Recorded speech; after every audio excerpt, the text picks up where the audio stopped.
버스 한가운데서 술 냄새를 풀풀 풍기는 아저씨 한 명이 비틀비틀 올라탔어요. 얼굴이 시뻘겋게 달아오른 채로 뭐라고 중얼거리더니 갑자기 박지민 소위 쪽으로 다가오는 거 아니겠어요? 어이구, 아가씨가 군인이네. 곱다, 고와. 취객은 술 냄새를 확 풍기면서 박지민 소위의 옆자리에 털썩 주저앉았어요. 다른 사람들은 그냥 슬그머니 고개를 돌리거나 애써 못 본 척했죠. 저기, 죄송하지만 다른 자리로 좀 가주시겠어요? 박지민 소위가 정중하게 말했지만 취객은 오히려 희죽 웃으며 더 바싹 다가붙었어요. 뭐야? 군복 입으면 뭐라도 되는 줄 아나? 요즘 것들은 말이야. 취객이 박지민 소위의 어깨에 손을 올리려던 바로 그 순간이었어요. 버스 앞쪽에서 조용히 한 중년 여성이 일어섰습니다. 단정한 회색 재킷에 검은 바지. 딱 봐도 민간인이었지만 그 걸음걸이에서부터 뭔가 예사롭지 않은 기운이 느껴졌죠. 그 손, 당장 치우시죠. 차분했지만 칼날처럼 날카로운 목소리였습니다. 취객이 고개를 획 돌리며 비웃었어요. 당신은 또 뭔데 참견이야? 아줌마나 갈 길 가시지. 그 말이 채 끝나기도 전에 여성의 손이 번개처럼 휙 하고 움직였습니다. 취객의 손목을 정확히 틀어쥐더니 그대로 꺾어 올렸어요. 으악! 취객이 고통에 찬 비명을 질렀지만 여성의 손은 마치 쇠사슬처럼 단단했습니다. 다시는 말 안 합니다. 자리로 돌아가세요. 그 서늘한 목소리에 취객은 얼굴이 새파랗게 질렸습니다. 손목이 부러질 듯한 고통의 깽소리도 못하고 고개를 끄덕이며 비틀비틀 자기 자리로 돌아갔어요. 버스. 아니, 순식간에 조용해지자 여성은 박지민 소희를 향해 가볍게 고개를 끄덕였습니다. 박지민 소희가 감사 인사를 하기도 전에 여성은 이미 자기 자리로 돌아가 창밖을 보고 있었어요. 박지민 소희는 가슴이 쿵쾅쿵쾅 뛰었습니다. 아, 나도 저렇게 침착하고 강인한 사람이 되고 싶다. 그런 생각이 들었거든요. 하지만 그때는 정말 꿈에도 몰랐습니다. 그 여성이 바로 자신의 운명을 통째로 바꾸게 될 사람이라는 것을요. 이 운명적인 상황, 그녀는 어떻게 해결했을까요? 잠시 후 상상조차 못한 반전이 펼쳐집니다. 그 전에 구독과 좋아요 한번 꾹 눌러주시면 당신에게도 오늘의 행운이 찾아올 거예요. 이틀 후 박지민 소위는 제7보병사단 본부 앞에서 후 하고 깊은 숨을 내쉬었어요. 새로 배치받은 부대로 첫 출근하는 날이었거든요. 아침 7시, 이른 시간인데도 부대 안은 활기찬 기운으로 가득했습니다. 박지민 소위님이시죠? 사단장님께서 기다리고 계십니다. 부관의 안내를 받아 사단장실로 향했어요. 긴 복도를 걷는 내내 박지민 소위의 심장은 점점 더 세게 뛰었습니다. 대한민국 육군 최초의 여성 투스타, 김서연 사단장. 그 명성은 익히도록 알고 있었거든요. 사단장실 문을 똑똑 두드리자 안에서 들어와 하는 목소리가 들렸습니다. 문을 열고 들어서는 순간 박지민 소위는 그 자리에 얼어붙고 말았어요. 저기, 버스에서. 그래요.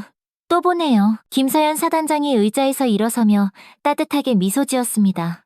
민간인 옷차림이었던 그때와는 완전히 다른 모습이었어요. 반듯한 군복 위, 어깨에 달린 별 2개가 엄청난 위험을 더하고 있었죠. 앉아요. 버스에서 곤란한 일 당했는데 괜찮았어요? 네. 사단장님께서 도와주신 덕분에 무사했습니다. 그런데 사단장님이실 줄은 정말. 그때 김서연 사단장의 시선이 박지민 소희의 목걸이에 닿았습니다. 작은 나비 모양의 은색 목걸이였는데 어쩐지 낯이 익었어요. 그 목걸이 혹시 특별한 의미가 있나요? 네. 돌아가신 외할아버지께서 남겨주신 유품입니다. 할아버지는 야학 선생님이셨는데 박지민 소희가 말을 이어가려던 순간 김서연 사단장의 표정이 미묘하게 변했습니다. 야학 선생님이라는 단어에 기억 저편에 무언가가 스치는 듯했어요. 혹시 외할아버님 성함이 어떻게 되시죠? 최민준 선생님이셨습니다. 1998년 독일 산불 때 돌아가셨다고 들었어요. 김서연 사단장의 얼굴이 순간 굳어졌습니다. 최민준, 1998년 독일 산불. 잊고 있던 모든 기억의 조각들이 한순간에 폭풍처럼 밀려들어왔어요. 잠깐만요. 김서연 사단장은 책상 서랍을 열어놓고 작은 상자 하나를 꺼냈습니다. 그 안에는 오래된 손수건 한 장이 고이 접혀 있었어요. 하얀 바탕에 작은 나비 무늬가 수놓아진 손수건. 박지민 소희는 그 손수건을 보는 순간 숨을 헙 하고 들이마셨습니다. 자신의 목걸이와 똑같은 나비 무늬였거든요. 이걸 어떻게 가지고 계신 거예요? 이 손수건의 주인이 바로 제 생명의 은인입니다. 김서연 사단장의 목소리가 가늘게 떨렸어요. 27년 전 그날의 기억이 마치 어제 일처럼 생생하게 되살아났습니다. 자욱한 연기와 불길 속에서 자신을 구해준 야학 선생님의 따뜻한 손길, 그리고 그분이 건네주시던 물 한 모금까지 전부요. 할아버지께서 군인을 도와주셨다는 이야기는 들었어요. 하지만 자세한 내용은 그분이 절 구해주셨어요. 그때 제가 이등병이었는데 산불 진화 작전 중에 크게 다쳤었거든요. 김서연 사단장은 천천히 그날의 이야기를 풀어나가기 시작했습니다. 박지민 소위는 숨을 죽인 채 그 이야기에 귀를 기울였어요. 외할아버지의 마지막 선행이 이렇게 믿을 수 없는 인연으로 이어질 줄은 정말 꿈에도 상상하지 못했거든요. 그날 오후 김서연 사단장은 개인적인 시간을 내어 박도연 경위를 만나러 갔습니다.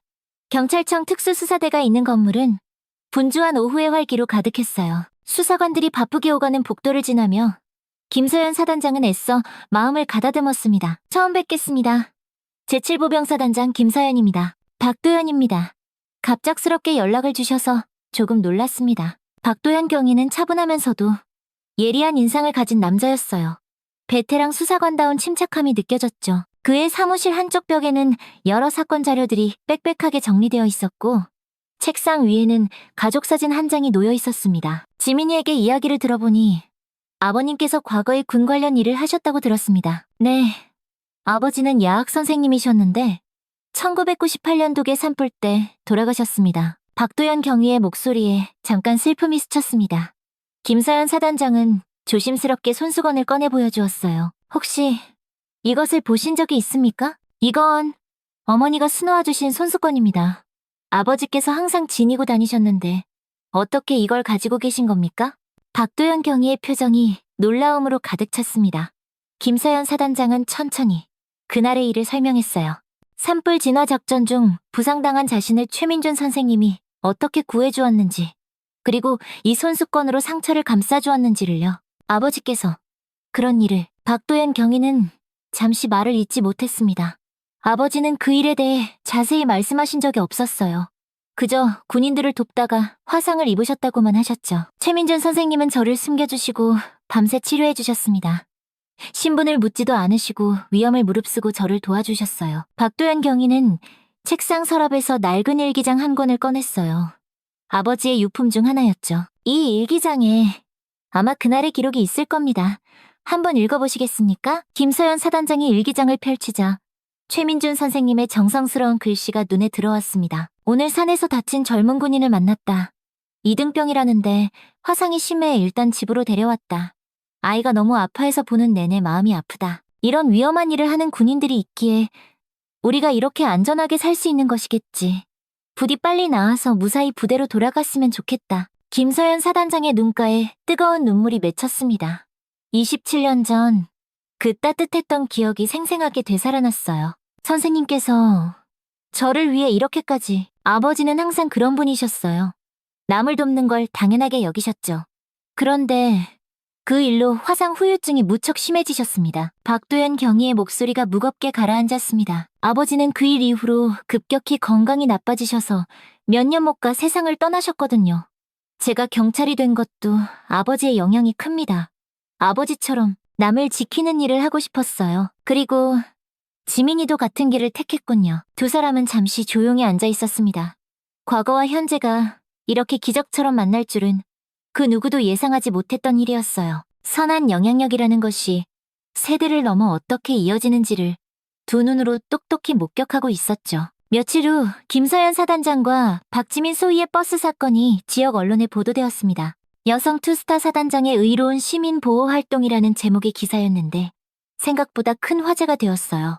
그날 저녁 서울 강남의 한 고급 빌딩 사무실에서 강태식이라는 남자가 그 기사를 보고 있었습니다. 50대 중반에 그는 것 보기엔 성공한 사업가 같았지만 그 얼굴에는 지독한 원한이 서려 있었어요. 김서연, 아직도 저렇게 떵떵거리며 잘 살고 있구나. 강태식은 책상을 주먹으로 쾅 하고 내려쳤습니다. 10년 전 군납비리 사건으로 불명예 전역한 그에게 김서연은 평생의 원수였거든요. 당시 감사팀장이었던 김서연이 그의 비리를 낱낱이 파헤쳤고 그 때문에 자신의 모든 것을 잃었다고 생각했죠. 부장님, 무슨 계획이라도 있으신 겁니까? 옆에 서 있던 부하 직원이 조심스럽게 물었습니다. 강태식은 컴퓨터 화면을 휙 돌려 보여주었어요. 김서연 사단장의 딸 김하윤의 SNS 계정이었습니다. 저 여자의 가장 큰 약점을 찾았어. 바로 딸이야, 딸. 화면에는 김하윤 학생의 평범한 일상이 고스란히 드러나 있었습니다. 등굣길, 친구들과 찍은 사진, 자주 가는 카페까지 모든 정보가 속수무책으로 공개되어 있었어요. 고등학생이네요. 근데 이걸로 뭘 하시려고? 복수. 저 여자가 내 인생을 망가뜨렸으니 이번엔 내가 저 여자의 인생을 처참하게 망가뜨려줘야지. 강태식의 눈에 위험한 빛이 번뜩였습니다. 그는 부하에게 나지막이 지시를 내렸어요. 민우 녀석 당장 불러와. 그놈이 청년 가정 행세는 기가 막히게 잘하잖아. 이틀 후 김하윤 학생이 평소 자주 가던 카페 앞에서 한 젊은 남성이 서성이고 있었습니다. 20대 중반으로 보이는 그는 낡은 옷차림의 얼굴은 헬쑥해 보였어요. 강태식의 지시를 받은 민우였죠. 김하윤 학생이 카페에서 나오자 민우가 일부러 그녀와 어깨를 툭 부딪혔습니다. 죄송합니다. 죄송해요. 괜찮아요. 다치신 데는 없으세요? 마음씨 착한 하윤이는 친절하게 웃으며 그가 떨어뜨린 물건을 주워주었어요. 민우는 계획대로 고마운 척하며 자연스럽게 말을 걸었습니다. 정말 감사합니다. 요즘 일이 너무 힘들어서 정신이 하나도 없었네요. 무슨 일 하시는데요? 편의점에서 야간 아르바이트를 해요. 어머니가 편찮으셔서 병원비를 벌어야 하거든요. 민우의 연기는 완벽했습니다. 김하윤 학생은 그의 이야기에 금세 마음이 움직였어요. 어머니 혼자 자신을 키우는 모습을 보며 자란 터라 가족을 위해 애쓰는 사람들에게는 특히나 마음이 약했거든요. 정말 힘드시겠어요. 그래도 정말 효자시네요. 아니에요. 당연히 해야 할 일인걸요. 어머니께서 저 하나 보고 희생하신 세월이 얼만데요. 며칠에 걸쳐 민우는 김하윤 학생과 아주 자연스럽게 만나는 횟수를 늘려갔습니다.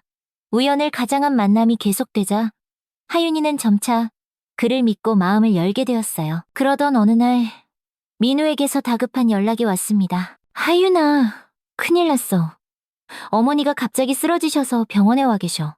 근데 혼자 있기 너무 무서워하시는데 혹시 잠깐만 와서 옆에 같이 있어줄 수 있을까? 선량한 마음씨의 김하윤 학생은 단 1초도 망설이지 않았습니다.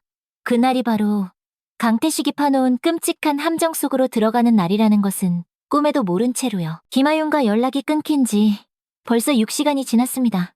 평소 같았으면 엄마, 다녀왔습니다. 하고 인사하며 들어올 시간이었지만 집은 물기 얹은 듯 조용했어요. 김서연 사단장은 처음엔 친구와 늦게까지 공부하나 보다 생각했지만 시간이 흐를수록 심장이 불안하게 뛰기 시작했습니다. 하윤아, 어디 있니? 보면 바로 엄마한테 연락해. 몇 번째 문자를 보내도 답장은 없었어요. 전화를 걸어도 전원이 꺼져 있다는 차가운 안내 음성만 들려왔죠. 김서연의 가슴이 쿵 하고 내려앉는 것 같았어요. 평소 같으면 사단장으로서 냉철함을 유지했겠지만 하나뿐인 딸의 일이 되니 그럴 수가 없었습니다. 덜덜 떨리는 손으로 박도연 경위에게 전화를 걸었습니다. 박 팀장님, 죄송한데 급한 일이 생겼습니다. 제 딸 아이가 연락이 되질 않아요. 언제부터입니까? 오후 3시쯤 학교에서 나간다고 했는데 지금까지 아무 소식이 없습니다. 박도연 경위의 목소리가 즉시 진지해졌습니다. 오랜 수사 경험으로 이런 상황이 절대 단순하지 않다는 것을 직감했어요. 지금 바로 가겠습니다. 혹시 최근에 이상한 일이나 의심스러운 사람은 없었습니까? 김서연 사단장은 머릿속을 빠르게 정리했습니다. 최근의 언론 보도, 그리고 과거에 얽혔던 원수들. 사단장이라는 직책 때문에 적이 없지는 않았으니까요. 1시간 후, 박도연 경위가 몇 명의 수사관과 함께 도착했습니다. 김서연의 얼굴은 창백했지만 여전히 사령관으로서의 침착함을 유지하려 애쓰고 있었어요. SNS 계정부터 확인해 보겠습니다. 수사관이 김하윤 학생의 계정을 살펴보니 며칠 전부터 한 젊은 남성과 나눈 대화 기록이 보였습니다. 민우라는 이름의 남자였어요. 이 사람과 오늘 만나기로 약속했네요. 어머니가 병원에 있다는 핑계를 대면서요. 어머니가 편찮으시다는 이야기에 우리 하윤이가 마음이 약해졌을 겁니다. 김서연의 목소리에는 깊은 자책감이 섞여 있었습니다. 딸을 혼자 키우느라 늘 바빴던 자신 때문에 하윤이가 유독 남을 도우려는 마음이 크다는 것을 잘 알고 있었거든요. CCTV부터 확인해 보겠습니다. 수사팀은 즉시 하윤이의 동선을 추적하기 시작했어요. 학교 앞에서 나와 평소 가던 카페를 거쳐 낯선 남성과 함께 택시에 오르는 모습까지 확인되었습니다. 택시 번호 확보했습니다. 기사님께 바로 연락해보죠. 택시기사의 증언으로 김하윤 학생과 민우가 강북의 한 재건축 예정 아파트 단지에서 내렸다는 사실을 알아낼 수 있었어요. 그곳은 이미 주민들이 모두 이주를 마친 상태여서 사람의 발길이 끊긴 아주 위험한 곳이었죠. 범행을 숨기기엔 더없이 적당한 장소군요. 박도현 경위는 즉시 특수부대의 지원을 요청했습니다. 김서연 사단장 역시 군 병력 지원을 요청했어요. 딸을 구하기 위해서라면 가능한 모든 수단을 동원할 생각이었습니다. 사단장님, 진정하십시오. 저희가 반드시 찾아내겠습니다. 고맙습니다. 하지만 제가 이렇게 가만히 있을 수만은 없어요. 김서연의 눈에는 분노와 걱정이 뒤섞여 이글거리고 있었습니다. 평생을 남들을 지키는 군인으로 살아왔지만 정작 가장 소중한 자신의 딸 하나 지키지 못했다는 자책감이 그녀의 가슴을 무겁게 짓눌렀어요. 그 시각 하윤이는 어둡고 축축한 지하 창고에 갇혀 있었습니다. 민우의 진짜 정체를 알게 되었을 때는 이미 모든 것이 늦은 후였어요. 너무 무서웠지만 엄마가 반드시 자신을 찾아올 거라는 믿음 하나만은 굳건히 붙잡고 있었습니다. 재건축 예정 아파트 단지는 그야말로 을씨년스러운 분위기였습니다. 대부분의 창문이 합판으로 막혀 있었고 가로등도 제대로 켜지지 않아 짙은 어둠이 깔려 있었어요. 박도영 경위가 이끄는 수사팀과 김서연 사단장이 함께 현장에 도착했습니다. 열감지 장비로 확인 결과 지하 창고 쪽에서 생체 반응이 감지됩니다. 특수장비팀 요원의 보고에 김서연의 심장이 쿵쾅거렸습니다. 사랑하는 딸 하윤이가 저 어둠 속에 혼자 있다는 생각에 피가 거꾸로 솟는 것 같았거든요. 조심해서 접근하겠습니다. 인질의 안전이 최우선입니다. 박도연 경위가 팀원들에게 지시를 내렸습니다. 하지만 김서연은 더 이상 가만히 기다릴 수가 없었어요.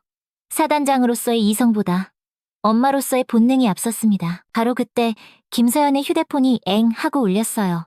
모르는 번호였지만 그녀는 주저없이 전화를 받았습니다. 김서연이지? 누구세요? 나야, 강태식.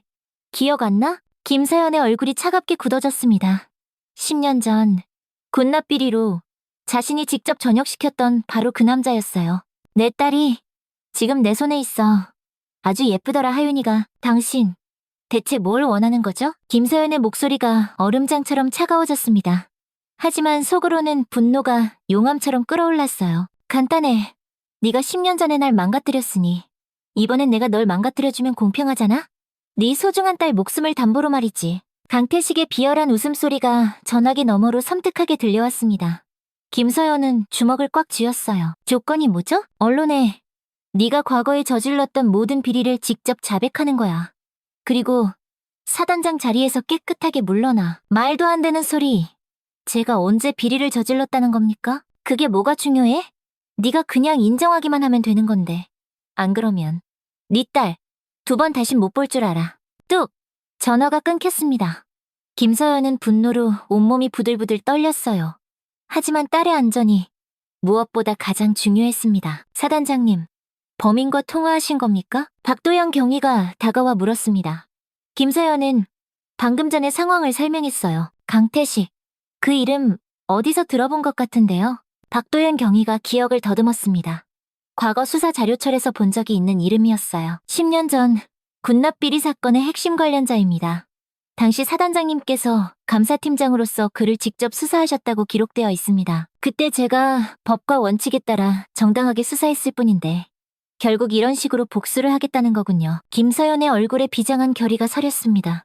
딸을 구할 수만 있다면 무슨 짓이든 할 준비가 되어 있었어요. 그 시각 지하 창고에서는 하윤이가 손목이 묶인 채 불안에 떨고 있었습니다. 민우가 휴대폰으로 누군가와 다급하게 통화하고 있었어요. 네, 부장님. 전화통화는 잘 됐습니까? 이제 어떻게 하면 되죠? 계획대로 진행해. 그 여자가 완전히 무릎 꿇고 굴복할 때까지 기다리는 거야. 하윤이는 너무나 무서웠지만 결코 포기하지 않았습니다. 강한 우리 엄마가 반드시 자신을 구하러 와줄 거라는 믿음이 있었거든요. 그리고 지금까지 엄마가 얼마나 강하고 훌륭한 사람인지 누구보다 잘 알고 있었으니까요. 아저씨, 제발 저 집에 보내주세요. 엄마가 걱정하실 거예요. 시끄러워. 너희 엄마 때문에 일이 이렇게 된 거니까? 민우의 목소리에도 짜증이 섞여 있었습니다. 하지만 하윤이는 굴복하지 않았어요. 나도 엄마처럼 강해지겠다고 속으로 몇 번이고 다짐했습니다. 밤이 깊어갈수록 상황은 더욱 급박하게 돌아갔습니다. 강태식은 계속해서 김서연에게 압박을 가했고 언론에 자백하라는 시간을 점점 더 단축시켰어요. 박도현 경위와 특수부대는 지하 창고 주변을 완벽하게 포위했지만 인질의 안전 때문에 함부로 진입할 수는 없는 상황이었습니다. 사단장님, 저희가 다른 방법을 반드시 찾아보겠습니다. 절대로 범인의 요구에 응하시면 안 됩니다. 박도현 경위가 강하게 말했지만 김서연의 마음은 이미 정해져 있었어요. 세상 그 무엇도 하나뿐인 딸의 생명보다 소중할 수는 없었으니까요. 바로 그때였습니다. 지하 창고 쪽에서 시커먼 연기가 피어오르기 시작했어요. 공지에 몰린 민우가 강태식의 지시에 따라 창고 한쪽에 불을 붙인 것이었어요. 부장님, 불 붙였습니다. 이제 정말 시간이 얼마 없어요. 민우의 목소리에는 당황한 기색이 역력했습니다. 실제로 사람을 해칠 생각까지는 없었는데 상황이 점점 자신이 감당할 수 없는 쪽으로 흘러가고 있었거든요. 하윤이는 매캐한 연기 냄새를 맡고 겁에 질렸습니다. 하지만 공포에 빠지지 않으려고 안간힘을 썼어요. 엄마라면 이런 최악의 상황에서도 절대 침착함을 잃지 않을 거라고 생각했거든요. 아저씨, 불이 번지고 있어요. 이러다 우리 다 죽어요. 위험해요. 닥쳐. 너희 엄마가 항복하면 다 끝나는 일이야. 사실 민우도 패닉 상태였습니다. 단순한 협박으로 끝낼 생각이었는데 실제로 화재가 걷잡을 수 없이 커지자 상황을 통제할 수 없게 된 것이죠. 밖에서 연기를 목격한 박도현 경위가 즉시 결단을 내렸습니다. 더 이상 지체할 수 없습니다. 지금 바로 돌입합니다. 저도 같이 가겠습니다. 김서연이 따라 나서려 했지만 박도현 경위가 단호하게 만류했어요. 안 됩니다. 사단장님, 여긴 전문가인 저희가 들어가야 합니다. 제 딸입니다. 제 딸인데 어떻게 가만히 있습니까? 그러니까 더욱 냉정하셔야 합니다.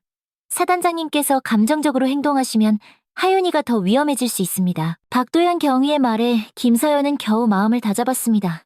그래, 나는 군인이다. 사령관이다.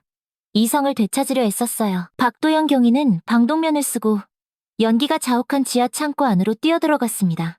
시야가 거의 확보되지 않는 최악의 상황 속에서 조심스럽게 발걸음을 옮겼어요. 하윤아, 아저씨가 왔어. 박도현 아저씨야. 박도현 경위의 외침에 저쪽 구석에서 하윤이의 목소리가 들렸습니다. 여기, 콜록, 여기 있어요. 빨리 와주세요. 목소리를 따라 다가가니 구석에서 손목이 묶인 채 웅크리고 있는 하윤이를 발견할 수 있었어요.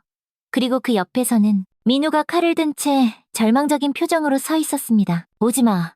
한 발짝이라도 더 다가오면 이 아이를. 민우의 손이 사시나무처럼 떨리고 있었습니다. 실제로는 하윤이를 해칠 의도가 전혀 없었지만 이미 돌이킬 수 없는 강을 건넜다고 생각했어요. 진정해. 원하는 게 뭐야? 일단 나랑 이야기부터 하자. 박도현 경위가 차분하게 대화를 시도했습니다. 오랜 수사 경험으로 범인의 심리를 파고들려 했어요. 나도 모르겠어요. 그냥 돈이 좀 필요해서 시키는 대로 한 일인데 일이 이렇게까지 될 줄은 정말 몰랐어요. 민우가 울먹이며 말했습니다. 강태식에게 완전히 속아서 단순한 심부름인 줄로만 알았는데 점점 더 심각한 범죄의 구렁텅이로 빠져들고 있었거든요. 연기는 점점 더 짙어지고 있었습니다. 박도현 경위는 더 이상 망설일 시간이 없다고 판단했어요. 순간적으로 몸을 날려 민우의 손목을 강하게 낚아챘습니다. 챙그랑. 칼이 바닥에 떨어지는 소리와 함께 짧은 격투가 벌어졌어요. 자욱한 연기 속에서 벌어진 치열한 싸움 끝에 박도현 경위가 민우를 완전히 제압했습니다. 하윤아, 괜찮니? 박도현 경위가 하윤이의 묶인 손을 다급하게 풀어주었어요. 하윤이는 다행히 다친 곳은 없었지만 연기 때문에 기침을 계속했습니다. 빨리 여기서 나가자. 박도현 경위가 하윤이를 등에 업고 창고 밖으로 뛰어나왔습니다. 밖에서 애타게 기다리던 김서연 사단장이 딸의 모습을 보자마자 달려와 그대로 끌어안았어요. 하윤아, 내 딸, 다치지는 않았니? 엄마가 너무 늦어서 미안해. 김서연의 눈에서 참았던 눈물이 폭포수처럼 쏟아졌습니다. 평생을 강인한 여군 사단장으로 살아왔지만 딸 앞에서는 그저 평범하고 나약한 엄마일 뿐이었어요. 일주일 후 모든 상황이 정리되었습니다. 강태식은 납치 교사 혐의로 구속되었고 민우 역시 실행범으로 기소되었어요. 하지만 민우의 경우 강태식에게 소가범행에 가담했다는 점이 참작되어 법의 선처를 받을 가능성이 높았습니다. 김서연 사단장은 사단장실에서 딸 하윤이와 함께 조용히 앉아 있었어요. 딸이 겪은 끔찍한 일 때문에 마음이 무거웠지만 그래도 무사히 곁으로 돌아와 준 것만으로도 세상 모든 것에 감사했습니다. 엄마, 저 이번 일을 겪으면서 정말 많은 걸 생각해봤어요. 하윤이가 조심스럽게 말을 꺼냈습니다. 평소보다 훨씬 더 성숙해 보였어요. 뭘 생각했는데? 우리 딸? 엄마가 얼마나 힘들고 대단한 일을 하시는지 알게 됐어요. 그리고 박도연 아저씨 같은 경찰이 되고 싶다는 생각도 들었고요. 김서연은 딸의 말에 깜짝 놀랐습니다.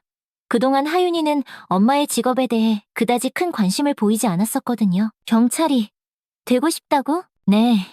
박도연 아저씨가 저를 구해주시는 모습을 보면서 저도 아저씨처럼 누군가를 지키고 도울 수 있는 사람이 되고 싶다고 생각했어요. 그때 사단장실 문을 두드리는 소리가 들렸습니다. 박도연 경위와 박지민, 소희가 함께 들어왔어요. 사단장님, 안녕하세요. 하윤이 괜찮은지 안부 인사드리러 왔습니다. 고맙습니다. 박 팀장님 덕분에 우리 하윤이를 무사히 구할 수 있었어요. 정말 감사합니다. 박도연 경위는 들고 온 가방에서 오래된 상자 하나를 꺼냈습니다. 이건 제 아버지의 유품인데 하윤이에게 주고 싶어서 가져왔습니다. 상자 안에는 낡고 빛바랜 야학교사 자격증이 들어있었어요.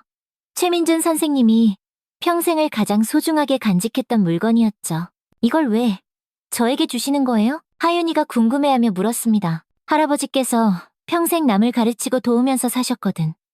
그 선한 마음이 네 엄마를 거쳐서 너에게도 이어지길 바라는 마음이야. 박지민 소희가 환하게 웃으며 말을 이었습니다. 저도 할아버지의 뜻을 이어받아서 군인이 됐어요. 하윤이도 하윤이만의 방식으로 남을 돕는 멋진 사람이 되면 좋겠어요. 네, 꼭 그런 사람이 될게요. 하윤이의 눈이 반짝반짝 빛났습니다.